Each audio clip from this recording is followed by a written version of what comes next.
പോലീസുകാരുടെ തൊഴിൽ സമ്മർദ്ദത്തെക്കുറിച്ച് നിരവധി വാർത്തകൾ പുറത്തു വന്നിട്ടുണ്ട്. വാർത്തകൾ മാത്രമല്ല, ഇതുമായി ബന്ധപ്പെട്ട് ചർച്ചകളും നിരവധി നടന്നു. സമ്മർദ്ദത്തെ തുടർന്ന് പോലീസ് ജോലി ഉപേക്ഷിച്ചു പോയവരുടെ എണ്ണവും വിരളമല്ല. സമൂഹം ഏറെ ആരാധനയോടെ നോക്കുന്ന പോലീസ് ജോലി ഇത്രമാത്രം പ്രശ്നമുള്ളതാണോ? അതെ എന്നാണ് ഉത്തരം. ഇതാ പുതിയൊരു വിവരം കൂടി പുറത്തു വരുന്നു. സംസ്ഥാന പോലീസിൽ കഴിഞ്ഞ 7 വർഷത്തിനിടെ ജോലി സമ്മർദ്ദവും കുടുംബ വിഷയങ്ങളുമായി ബന്ധപ്പെട്ട് ഹാഡ്സിൻ്റെ, അതായത് help and assistant to tackle സ്ട്രെസ്സിൻ്റെ സഹായം തേടിയത് 6000-ഓളം പോലീസുകാരാണ്. 2017 പോലീസുകാർക്കിടയിലെ സമ്മർദ്ദം പരിഹരിക്കുന്നതിനായി രൂപീകരിച്ച വിഭാഗമാണ് ഈ ഹാഡ്സ് എന്ന് പറയുന്നത്. പോലീസുകാർക്കിടയിലെ ആത്മഹത്യകൾ വർദ്ധിച്ചതോടെയാണ് ഇത്തരമൊരു സംവിധാനം ഒരുക്കാൻ അധികൃതരെ നിർബന്ധിതരാക്കിയത്. സേനയിലെ പ്രധാനമായും പുരുഷ അംഗങ്ങളും അവരുടെ ബന്ധുക്കളും വ്യക്തിപരമായ പ്രശ്നങ്ങൾ മുതൽ മദ്യപാനം വരെയുള്ള തങ്ങളുടെ പ്രശ്നങ്ങൾ പരിഹരിക്കാൻ ഹാഡ്സിനെ സമീപിച്ചിട്ടുണ്ട്. വനിതാ പോലീസുകാരും ഹാഡ്സിന്റെ സേവനം പ്രയോജനപ്പെടുത്താൻ തുടങ്ങിയിട്ടുണ്ടെന്നാണ് വിവരം. ഹാഡ്സിന്റെ സഹായം തേടിയ പോലീസ് ഉദ്യോഗസ്ഥർ 30-നും 45-നും ഇടയിൽ പ്രായമുള്ളവരാണ്. വിവാഹിതരായ പോലീസുകാരാണ് സമ്മർദ്ദത്തിന്റെ ഏറ്റവും വലിയ ഇരകൾ. 30 വയസ്സ് പിന്നിടുമ്പോൾ അവരുടെ കുടുംബ ഉത്തരവാദിത്തങ്ങൾ വർദ്ധിക്കുന്നു. അവരുടെ പ്രൊഫഷണൽ ജീവിതത്തിന്റെയും വ്യക്തിപരമായ കാരണങ്ങളുടെയും കാഠിന്യം പലരെയും തകർക്കുന്നുവെന്നാണ് ഹാഡ്സുമായി ബന്ധപ്പെട്ട് പ്രവർത്തിക്കുന്ന ഒരു ഉദ്യോഗസ്ഥൻ കലാകൗമുദിയോട് പറഞ്ഞത്.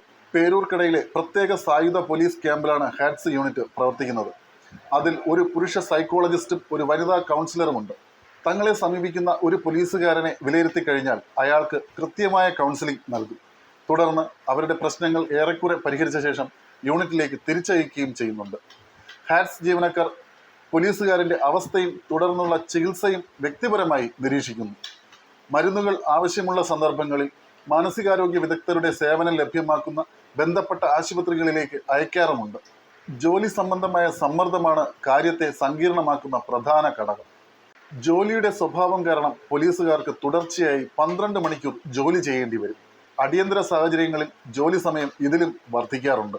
നേരത്തെ അവർക്ക് ഇഷ്ടാനുസരണം അവധിയെടുക്കാനും മറ്റു സ്വകാര്യ പരിപാടിയിൽ പങ്കെടുക്കാനും സാധിച്ചിരുന്നു. ഇപ്പോൾ അവധിയിലാണെങ്കിൽ പോലും അടിയന്തര ഘട്ടങ്ങളിൽ അവർക്ക് പെട്ടെന്ന് ഡ്യൂട്ടിക്ക് ഹാജരാകേണ്ട അവസ്ഥയുണ്ട്. ഇത് ആവർത്തിച്ച് സംഭവിക്കുമ്പോൾ ഗാർഹിക കലഹം അവരുടെ ജീവിതത്തിൽ ഉടലെടുത്തേക്കാം. അതിനെ മറികടക്കാൻ അവരിൽ ചിലർ മദ്യപാനത്തിലേക്ക് കടക്കുന്നു. അത് സ്ഥിതിഗതികൾ കൂടുതൽ വഷളാക്കുകയും ചെയ്യുന്നുവെന്ന് യൂണിറ്റിന്റെ പ്രവർത്തനവുമായി ബന്ധപ്പെട്ടവർ കലാകൗമുദിയോട് പറഞ്ഞു. പുരുഷ പോലീസുകാരുടെ മാനസികാരോഗ്യത്തെക്കുറിച്ച് ഡിപ്പാർട്ട്മെന്റ് വളരെയധികം ശ്രദ്ധാലുവാണെന്നും ഹാഡ്സ് സെല്ലിന്റെ പ്രവർത്തനം വർദ്ധിപ്പിക്കാൻ പദ്ധതിയുണ്ടെന്നും ഒരു മുതിർന്ന പോലീസ് ഓഫീസർ വ്യക്തമാക്കി. സെല്ലിന്റെ പ്രവർത്തനം എങ്ങനെ മെച്ചപ്പെടുത്താമെന്നും സംസ്ഥാനത്തുടനീളമുള്ള പോലീസുകാർക്ക് അത് എത്രത്തോളം എളുപ്പത്തിൽ സഹായം എത്തിക്കുന്നതിനെക്കുറിച്ചും ആലോചനയിലാണ് പോലീസ്. പോലീസുകാർക്ക് മാനസിക പിന്തുണ നൽകുന്നതിനായി സംസ്ഥാനത്തെ 6 നഗരങ്ങളിൽ സ്ഥിതി ചെയ്യുന്ന ഡിജിറ്റൽ ഡി അഡിക്ഷൻ സെന്ററുകളുടെ സേവനവും ഇപ്പോൾ ഉപയോഗപ്പെടുത്തി വരികയാണ്. മിക്ക കേസുകളിലും പോലീസുകാർക്ക് പുറമെ അവരുടെ കുടുംബാംഗങ്ങൾക്കും കൗൺസിൽ നൽകാറുണ്ട്. ഒരു പോലീസുകാരൻ്റെ ജോലിയുടെ സ്വഭാവം കുടുംബാംഗങ്ങളും അറിഞ്ഞിരിക്കേണ്ടതുണ്ട്. ഇത് 10 മുതൽ 5 മണി വരെയുള്ള ജോലിയല്ല. ഒരുപാട് വെല്ലുവിളികളുണ്ട്. ഒരു പോലീസുകാരൻ മണിക്കൂറുകളോളം വിശ്രമമില്ലാതെയാകും ജോലി കഴിഞ്ഞ് വീട്ടിലേക്ക് മടങ്ങുന്നത്.